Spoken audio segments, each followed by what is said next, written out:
Hey, what's up guys? Nick the Informative Fisherman here on behalf of MONSTERBASS, and today I get to introduce you guys to the Headbanger Lures Rockerhead.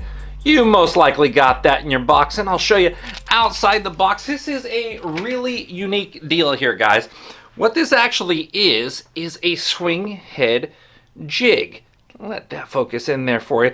But you'll see it has a really unique cupping on the face. Now, what is that supposed to do? It's simple. It's designed to catch water and move erratically back and forth like the original Headbanger did. But it's a weighted version with a free running hook on the back. Essentially is what's called a weighted head and a free running hook that's loose on the back is a swinghead jig. But most swinghead jigs are just designed to drag the bottom or just add additional weight. Therefore, the front of your lure is static, meaning sitting still, and the back of your plastic is moving all over the place.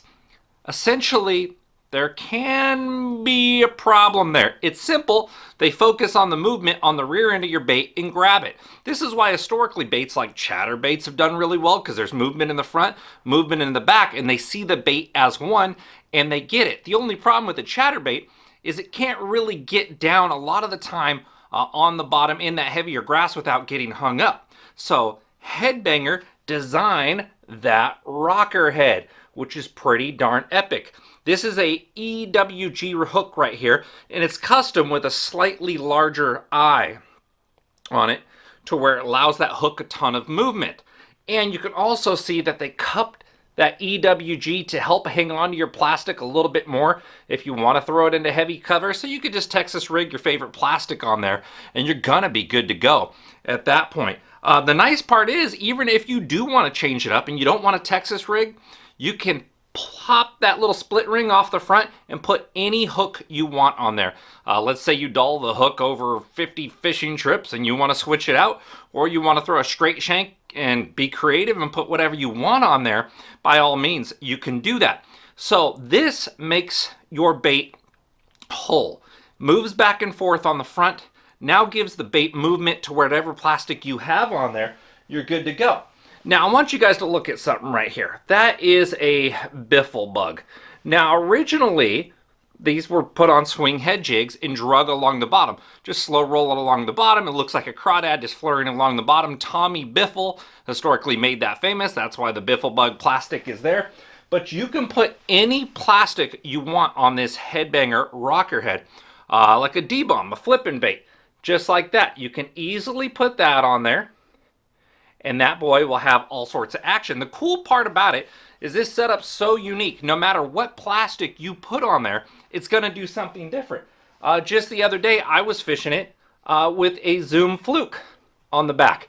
So whatever plastic MONSTERBASS puts in there, try it out on this rocker head. You guys are going to love it. Now, let me explain how I like to fish this thing. Since this thing's so unique, like, I was trying to find my time and place, and I'm like, okay, I can cast it out there and slow roll it, and I'm catching fish like that, slow rolling it in, boom, they're eating it. Okay, sure, that works. But then I'm like, well, I could fish this thing super weedless. So I was letting it fall all the way down to the bottom and just slowly lifting it, catching fish that way. But what I really like is letting it fall down there into the bottom, into some matted grass or the edge around some boulders, and I rip it up, kind of like a lipless crankbait. You know, guys, when you yo-yo a lipless crankbait off the bottom, you know, when you drop down a lipless, whether it's a rattle trap, an LV500, whatever, you let it fall down at the bottom, rip it up and let it fall, rip it up and let it fall, and you score a lot of reaction strikes like that. This works very, very well and is weedless versus like a lipless crankbait that has treble hooks. So I actually let that fall down in the heavy cover and let it fall right back down, and I was scoring a ton of reaction strikes doing that, as well as slow rolling it through heavy cover. And even if you do just want to drag it along the bottom like a normal swinghead jig, you still have that option. The rocker head is just crazy versatile for the options. That comes in black, dark green, and brown. So there's some options there for you guys. This comes in right around 3/8 of an ounce, so it's not super heavy, but if you're fishing depths up to 30, 40 feet, you're going to be just fine. It's really cool. I'm having a ton of fun playing with it. I'm glad MONSTERBASS added this to your guys' box because you're gonna go stick some fatties on it, and it's something that just came out early this year, so you should be pretty stoked to have it because not a lot of dudes are able to get out there and throw this bait yet because they're pretty much sold out. Thanks for tuning in, guys. Remember, I'm Nick. On behalf of Monster Bass, make sure to like and subscribe to this video. We'll see you next time.